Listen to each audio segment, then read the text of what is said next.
Oh, how the mighty have fallen. Now, guys, listen, today we got to have a very important conversation regarding one of the figureheads, especially within my childhood, of the feminist movement, Oprah Winfrey. Oprah was a talk show as well as a media giant whose show back in the 90s perpetuated this girl boss, I don't need no man ideal. Her monetary as well as her marital status of being single made her a fixture of girl bosses around the world and gave them something to aspire to, which is in dark contrast to Sister Shahrazad Ali, which gave specifically Black women a means of holding themselves accountable. And Oprah was exalted for her involvement within the color purple, which to this day does insurmountable harm to the image of the Black man, as that movie itself was literally cultural corn to women of that time, of the villainization of the Black man and the villainization through the eyes of what we now know as Me Too. Like I told you guys previously, the best way to destroy a man is accusing him of being a S predator or a woman beater. And the color purple in one fell swoop made an entire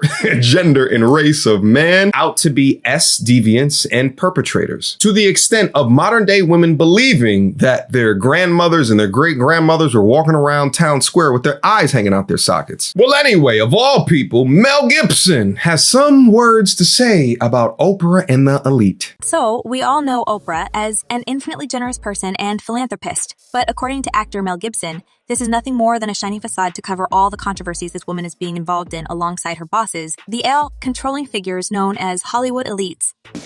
You need a pretty good team of people around you to deal with that stuff, and you need a lot of energy. Award-winning actor Mel Gibson has been in the show business since the dawn of times, and he certainly knows a thing or two about what's happening behind the closed doors. Apparently, he's now adamant to bring more awareness to the world about several horrible issues like trading individuals. Recently, Mel has been helping his friend and colleague Jim Caviezel release his movie called The Sound of Freedom, which covers the subject of rescuing individuals under 18 from the claws of rather dangerous people, and it seems like the entertainment industry doesn't rush to promote the movie.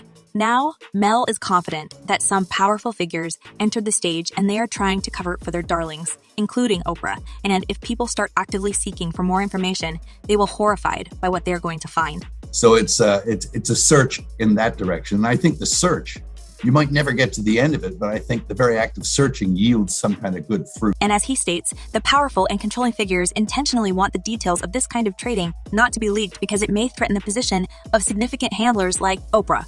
Although she managed to convince many people that her intentions are pure and her heart is pure gold, and she even tops all ratings of most generous celebs.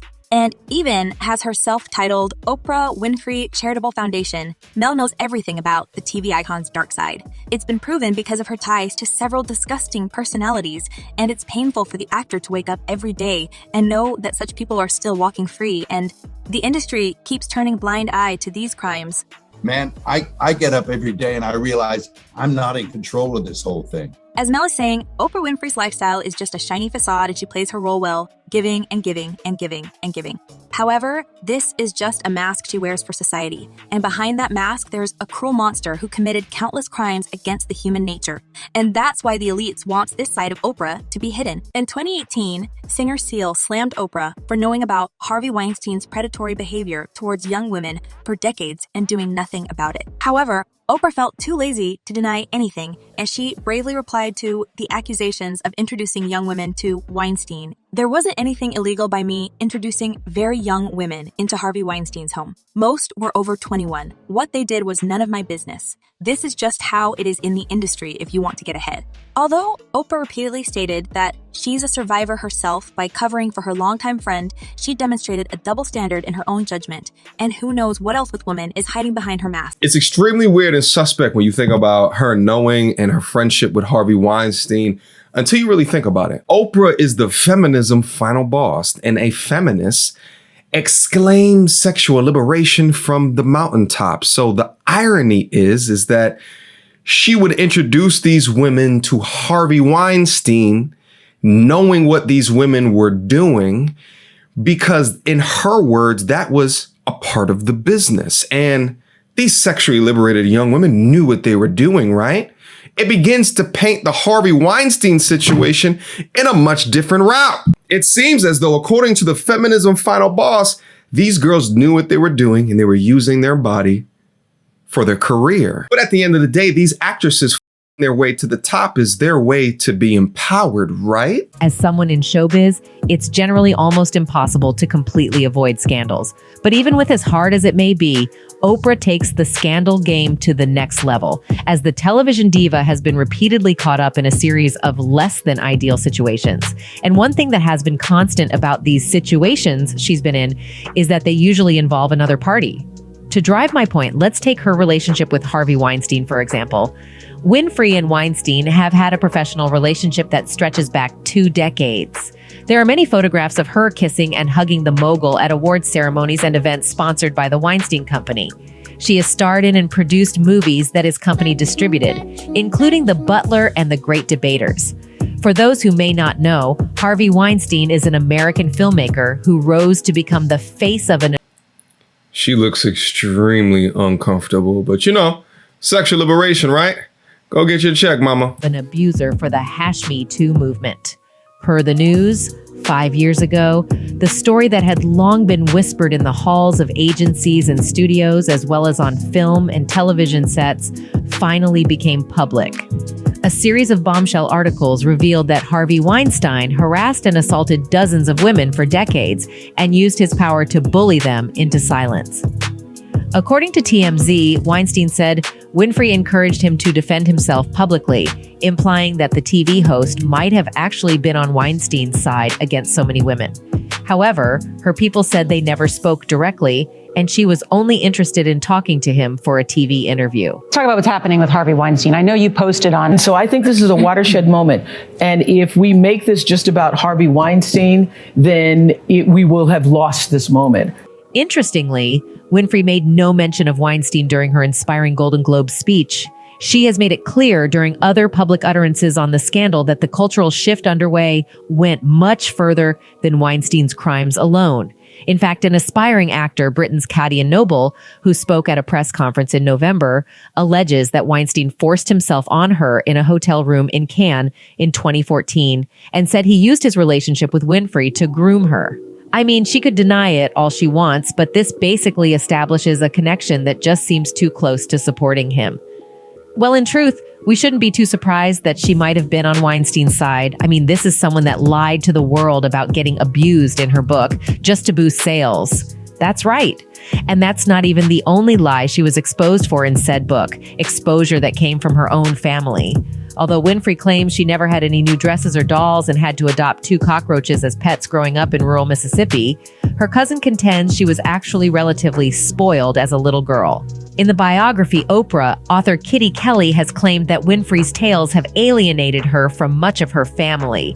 Where Oprah got that nonsense about growing up in filth and roaches, I have no idea. What I tell you guys ad nauseum, okay? When you're looking down into social media, what runs social media? Being a victim, being troubled, being oppressed, the rags to riches story. You will see that even Oprah utilized stories to prop up her career. But to come back later and to find out all of that was a lie in order to boost her career begins to paint the picture of who she actually is. Catherine Carr Esters said, "I've confronted her and asked, why do you tell such lies? Oprah told me that's what people want to hear. The truth is boring." Esters also added that the man in Oprah's life, Stedman Graham, was not really her partner, but rather a fixture to convince her audience that she was normal. Oprah keeps Stedman around because she wants her audience to accept her as a normal woman with a man in her life. But from what I saw during those 4 years, I can tell you there's nothing there with Stedman, nothing at all. James Van Sweden, a landscape architect who spent years working for the couple, said the tabloid also quoted Oprah's father, Vernon, as saying, "She may be admired by the world, but I know the truth. So does God, and so does Oprah. 2 of us remain ashamed," Vernon said. And you know what they say about liars, it's usually a pattern. So what I'm picking up for this is that Oprah Winfrey utilized this victimhood status in order to manipulate an entire generation of women. But think about the issues that she's had in her life. Her father calling her out, some faux relationship with Stedman, a fixture of having a man in her life. But, oh, I'm a boss girl B marriage. What am I going to do that for? I'm a billionaire. She pushed these feminist narrative. Why? Because it was good for TV. It was good for her pockets. But it inevitably led a generation of women to not like men, driving these ideas of men being predators or not trustworthy. Therefore, why you need to be independent. It's really some sick shit if you really think about it, because during her rise, she essentially went unabated. There was no competition in the market. There were no men or male platforms that stood up to fight and combat some of the narratives that were making this side of the coin so much damn money. So not only is she the feminist final boss, but she's also the buy a dog and die alone final boss as well. One of these was the case of the false guru she brought on her show a while back. He is better known as João de Deus, or John of God. He's a Brazilian medium healer, subject of a profile by Oprah. Faria became famous for his intense methods of healing. Though he doesn't have a medical license, he performs both spiritual healing, praying intensely for believers and placing hands on them to cure their afflictions, and what appear to be actual surgical procedures without anesthesia. Faria has been written about for years since his practice started in 1978, but an episode of Oprah in 2010 devoted to him raised his profile exponentially. Later, 4 women appeared on Brazilian television to accuse Faria of abusing them when they'd come to him for assistance. Speaking on TV Globo, 3 of the women described their encounters with Faria to host Pedro Bial on condition of anonymity. Dutch choreographer Zahira Lineker-Moos decided to be named and said that during one of her trips to see the healer to be cured of the trauma of previous sexual assault, he took her into a back room and had her masturbate him. He then had her pick out a gemstone from a set and granted special treatment. She has also accused him of raping her during another session. You would think that a scandal like this with her name attached to it would have been a he height. But as I give you these details, it gets even worse.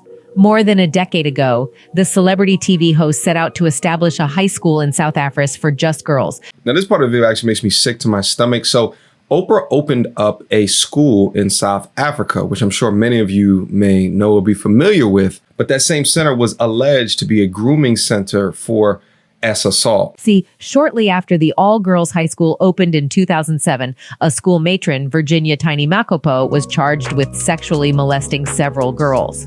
At the time, Winfrey flew to South Africa to offer a personal apology to the students and their parents, citing her own experience with sexual abuse, an experience that, if I might add, her own family refutes.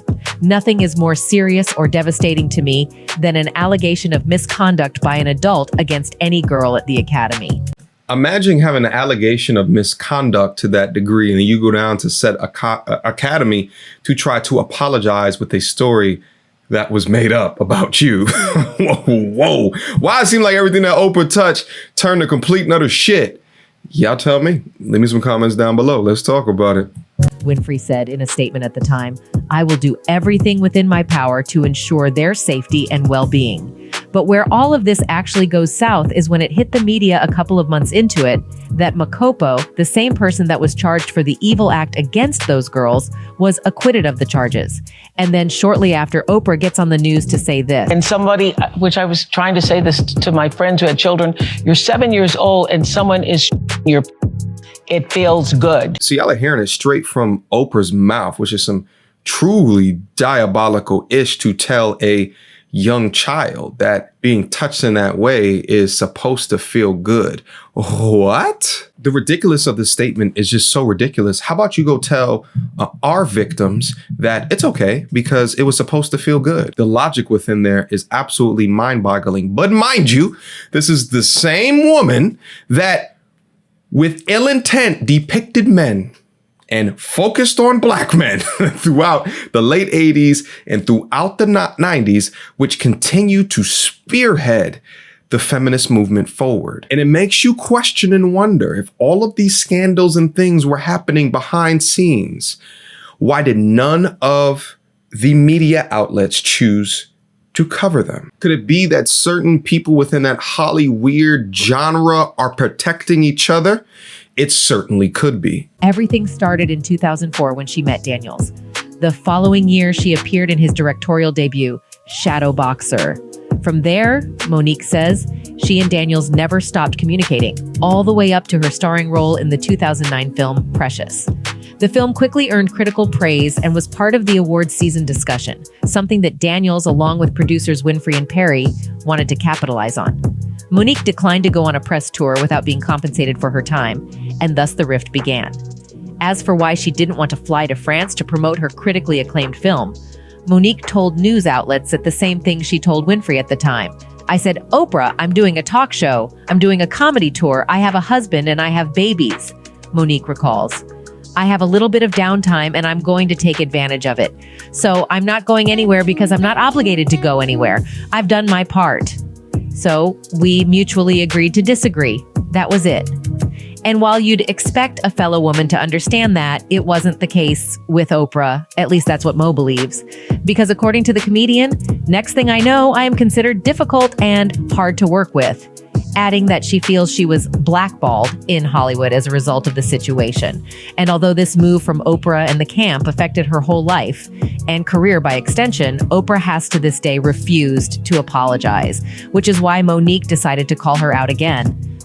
Well, fans seem to know exactly what she is, and many haven't held back on speaking about it. One Redditor wrote, I've had firsthand contact with Winfrey. She is not a nice person. Stuff she gives away are given to her as write-offs. She comes off as a healer. However, she will leave you in the dust and ignore you unless you're on her level or you can help her. She was a FC person on my flight and I tried to serve her. She ignored me and wouldn't even acknowledge to me if she wanted a drink or not on American Airlines. She's a total phony. Looks like there's a lot that goes on with her behind the cameras that most of us don't know about. Anyway, as with all other things in life, only time will reveal the truth. Now, I'm not the biggest fan, nor am I the biggest believer of the things that come out of Monique's mouth. However, we begin to see kind of this picture of the public, pristine persona of an Oprah behind the scenes seems to be a lot different. So to conclude, this is what you get when someone is protected by the media today.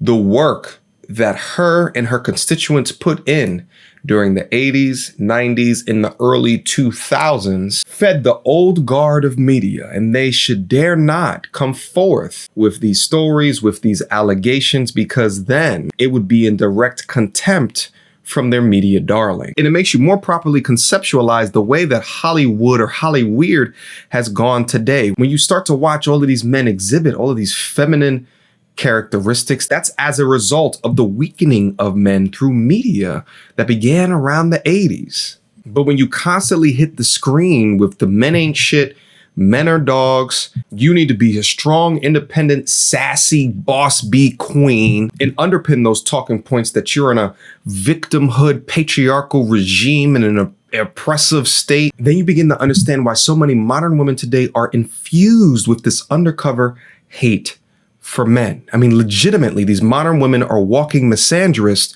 while they say that you are misogynist for not agreeing with them. I truly wonder, when you consider the damage of this type of media that has done, let's just talk about Black people, that has done within Black people today, I wonder if you can do some type of analysis to compare Oprah's rise as well as Oprah's bank account. Meanwhile, cross-referencing all of that with the decline of marriages as well as wealth accumulation between families. I haven't done the analysis, but my guess is that it's somewhat correlated. So anyway, I give you guys the feminist final boss, the leader of the thoughts, the city girls, the boss bees, and the independent queens that continue to drive y'all crazy.